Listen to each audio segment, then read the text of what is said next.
Everyone, welcome back to the Samajik Guru channel. आज हम करने जा रहे हैं क्लास 11th के एनवायरमेंटल स्टडीज यानी कि वातावरण शिक्षा दा सैंपल पेपर नंबर 1 जो कि इंग्लिश मीडियम में है। वीडियो स्टार्ट करते हैं, बट उससे पहले अगर चैनल पे नए आए हैं तो चैनल को फटाफट से सब्सक्राइब कर लो, क्योंकि यहाँ पर इस तरीके का हेल्पफुल कंटेंट अपलोड होता रहता है।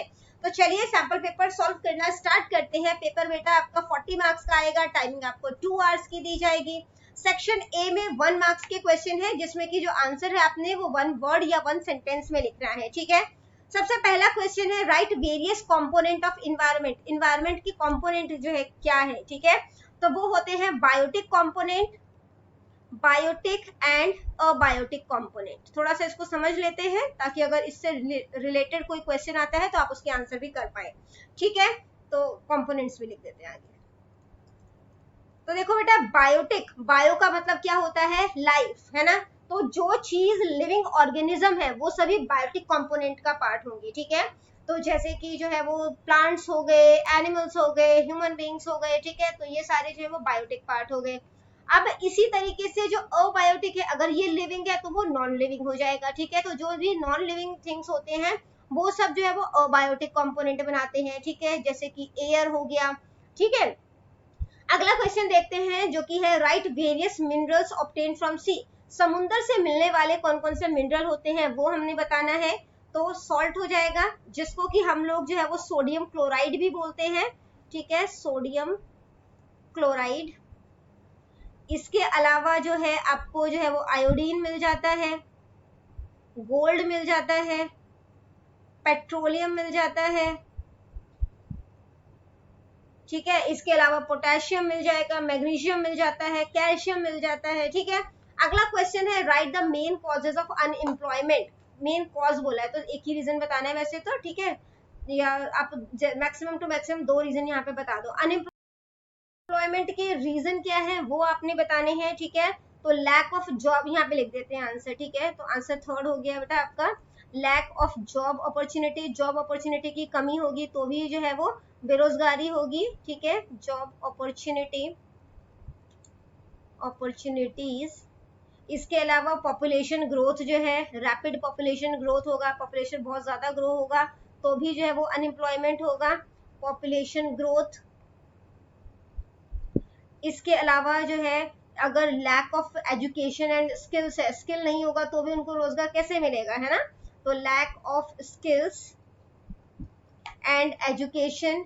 ठीक है, तो ये इसका जो है वो रीजन हो जाएगा। अगला क्वेश्चन है बेटा who started Chipko movement. Chipko movement जो है वो किसने स्टार्ट किया था, आंसर है सुंदर लाल बहुगुणा। ठीक है, सुंदर लाल बहुगुणा। नेक्स्ट क्वेश्चन है बेटा write names of diseases that are spread by mosquitoes. Mosquitoes से स्प्रेड होने वाले कौन कौन से जो है वो बीमारियां हैं वो आपने बतानी है। तो मलेरिया जो है वो मच्छरों के कारण फैलता है, मलेरिया। ठीक है, इसके अलावा डेंगू, चिकनगुनिया,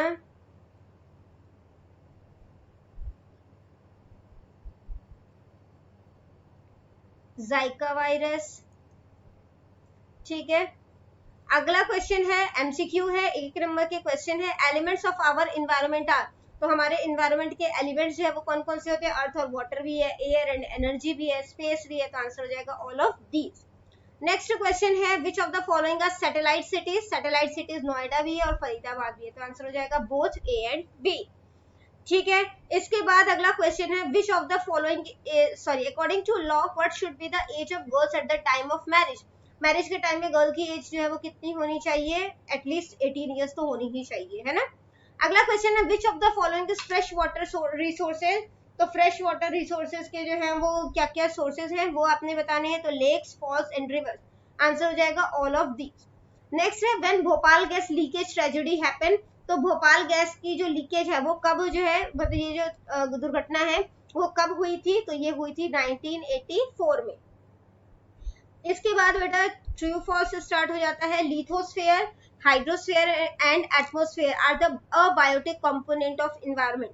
तो ये जो है वो अबायोटिक कंपोनेंट है, लिविंग तो नहीं है ना। लिथोस्फेयर क्या हो गया, लैंड। हाइड्रोस्फेयर क्या होता है, वाटर से रिलेटेड जो भी होगा। ठीक है, जैसे रिवर, ठीक है, लेक्स। इस तरह से एटमोस्फेयर जो है वो एयर से रिलेटेड हो गया। तो ये सभी अबायोटिक कंपोनेंट है, ये बिल्कुल सही है। ठीक है, नेक्स्ट है migration is to move from one place to another. तो माइग्रेशन जो होता है वो क्या होता है, एक जगह से दूसरी जगह जब हम शिफ्ट हो जाते हैं या मूव कर जाते हैं उसको माइग्रेशन कहते हैं। बिल्कुल सही है। अगला क्वेश्चन है world AIDS day is celebrated on December 2। ये तो December 1 को सेलिब्रेट किया जाता है, तो ये स्टेटमेंट कैसा हो गया, फॉल्स। नेक्स्ट है ecological science centre is in Karnataka. बिल्कुल सही है, ये हो गया ट्रू।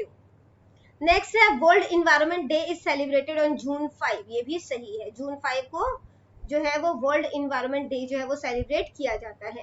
फिर आ जाता है बेटा सेक्शन बी। हर क्वेश्चन जो है वो 2 नंबर के हैं। What do you mean by natural environment?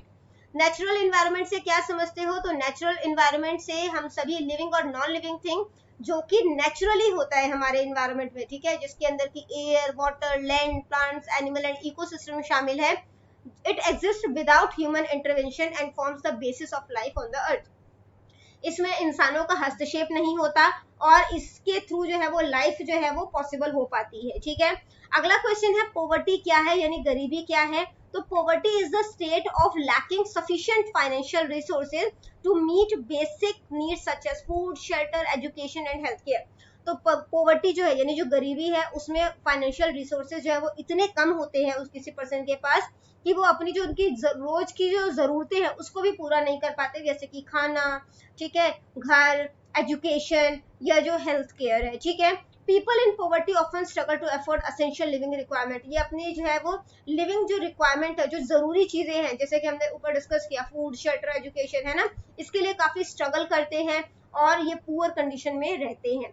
Next question है what are the main reasons of poverty? ठीक है, तो अनएम्प्लॉयमेंट जो है वो पॉवर्टी का रीजन है। लोगों को जॉब ही नहीं मिलेगा तो उनके पास इनकम सोर्स नहीं है। अब इनकम सोर्स नहीं है तो गरीबी में रहेंगे, ठीक है। इसके अलावा लैक ऑफ एजुकेशन, अगर लैक ऑफ एजुकेशन होगा तो उनको जो है वो अच्छी सैलरी वाली जॉब जो है वो नहीं मिलेगी, ठीक है। अगर पॉपुलेशन ग्रोथ जो है वो काफी स्पीड से होगा तो इस स्पीड से जो है वो जॉब तो नहीं जनरेट हो रही है ना, तो जिसकी वजह से जो लोग अनएम्प्लॉयड रह जाएंगे उनको क्या करना पड़ेगा, उनको पॉवर्टी में रहना पड़ेगा। इसके बाद है बेटा इकोनॉमिक इनइक्वालिटी। अब ऐसा है कि वेल्थ और रिसोर्सेज जो है वो हमारे जो समाज में ना अनइक्वल डिस्ट्रीब्यूशन है। किसी के पास तो बहुत ज्यादा पैसा है, ठीक है, और किसी के पास इतना भी नहीं है कि वो 2 टाइम का खाना खा सके, तो इकोनॉमिक इनइक्वालिटी है, ठीक है। इसके बाद बेटा क्वेश्चन नंबर 5 है, क्वेश्चन नंबर 4 है write name of any 2 institutions responsible for globalisation. तो ग्लोबलाइजेशन के लिए वर्ल्ड ट्रेड ऑर्गेनाइजेशन और इंटरनेशनल मॉनेटरी फंड जो है, ठीक है, वो रिस्पॉन्सिबल होता है। This institution promote international trade and economic policies. तो ये जो संस्थाएं हैं ये जो है वो इंटरनेशनल ट्रेड और इकोनॉमिक पॉलिसीज को जो है वो प्रमोट करती है। दैट इनहेंसेस ग्लोबल इंटरकनेक्टेडनेस, ठीक है, जिससे कि जो ग्लोबली है हम कनेक्टेड रहते हैं। अगला क्वेश्चन था चिपको मूवमेंट पे नोट लिखना है। तो चिपको मूवमेंट जो है, जिसको कि चिपको आंदोलन भी कहा जाता है, 1970 में उत्तराखंड में स्टार्ट हुआ था, then a part of Uttar Pradesh, उसके बाद उत्तर प्रदेश में एंड वेंट ऑन, और धीरे धीरे करके ये पूरे वर्ल्ड लेवल पर फैल गया था। ये जो मूवमेंट है ये बेसिकली जो है वो जंगलों को कंजर्वेशन करने के लिए, उसको सुरक्षित रखने के लिए किया गया था। चिपको का मतलब होता है हग, टू हग, यानी कि गले मिलाना। Symbolise the way protester mainly villages physically hugged trees to prevent them from being felled. तो बेसिकली इस आंदोलन में क्या था ना कि जब पता चलता था कि कोई जो है वो जंगलों को काटने आ रहा है, पेड़ों को काटने आ रहा है ना, तो ये लोग क्या किया करते थे, उन पेड़ों को गले लगा लिया करते थे ताकि उन पेड़ों को काटने से बचाया जा सके, ठीक है। तो it was led by activist like Sunderlal Bahuguna and Gaura Devi in the Himalayan region. तो इनके जो एक्टिविस्ट बेसिकली ये कौन इनके लीडर थे, सुंदरलाल बहुगुणा एंड गौरा देवी, ठीक है। इसके बाद बेटा सेक्शन सी है जिसमें हर क्वेश्चन जो है वो 5 मार्क्स के हैं, लॉन्ग आंसर टाइप क्वेश्चन है। ऑटोट्रॉप्स और हीटरोट्रॉप्स में डिफरेंस बताना है। तो देखो ऑटो का मतलब होता है सेल्फ, ट्रॉप्स का मतलब होता है न्यूट्रिशन। तो सेल्फ न्यूट्रिशन कौन होता है, यानी जो अपना खाना खुद बनाते हैं, ठीक है, यानी कि प्लांट्स। हीट्रो मतलब होता है अदर्स एंड ट्रॉप्स मतलब न्यूट्रिशन, यानी कि जो दूसरों के ऊपर डिपेंडेंट है अपने न्यूट्रिशन के लिए, जैसे कि ह्यूमन बीइंग, एनिमल्स, ठीक है। इसके बाद बेटा या तो ये क्वेश्चन अटेम्प्ट करना है या दूसरा क्वेश्चन है अर्बनाइजेशन जो है वो किस तरीके से हमारे इन्वायरमेंट को प्रभावित कर रहा है। तो अर्बनाइजेशन होता है शहरीकरण, है ना।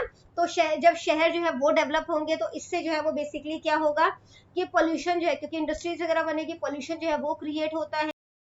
अलावा अगर हम पानी की बात करें तो यहाँ पे पक्की सड़कें होती हैं जिसकी वजह से पानी जो है वो जमीन के अंदर जो है वो नहीं जा पाता है ना, तो जिससे कि वाटर जो है वो मतलब कि उसकी कमी आनी शुरू हो जाती है। ठीक है, इंडस्ट्रीज की वजह से पोल्यूशन क्योंकि क्रिएट हो रहा है, हवा जो है वो मतलब कि ब्रीथेबल नहीं रहती है कि हम उसमें जो है वो सांस लें, ऐसा प्रॉपर जो है वो नहीं हो पाता है। ठीक है, पॉल्यूटेड एयर जो है हमें ब्रीथ करना पड़ता है जिससे काफी ज्यादा बीमारियां जो है वो फैलती है।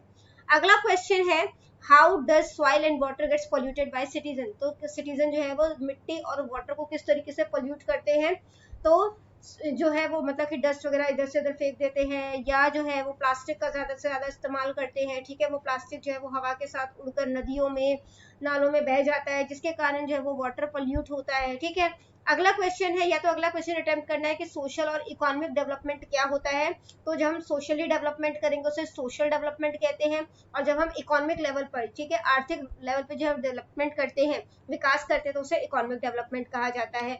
ग्लोबलाइजेशन के फायदे और नुकसान बताने हैं, और इसके अलावा जो अगला क्वेश्चन है अनएम्प्लॉयमेंट जो है, बेरोजगारी जो है वो एक सामाजिक प्रॉब्लम है, कैसे वो आपने बताना है। देखो, जो अनएम्प्लॉयमेंट होता है वो सामाजिक प्रॉब्लम कैसे है, क्योंकि जो लोग बेरोजगार हैं, है ना, उनको भी तो बेसिकली अपने नीड्स को पूरा करना ही है उन्होंने भी, है ना, तो वो क्या करते हैं फिर चोरी वगैरह करने लगते हैं। ठीक है, या कुछ मतलब इलीगल काम में जो है वो इन्वॉल्व हो जाते हैं, तो फिर सोसाइटी के लिए वो एक प्रॉब्लम क्रिएट कर रहे हैं। ठीक है, तो इस तरीके से आप जो है वो अनएम्प्लॉयमेंट को एक सोशल प्रॉब्लम जो है वो बता सकते हैं।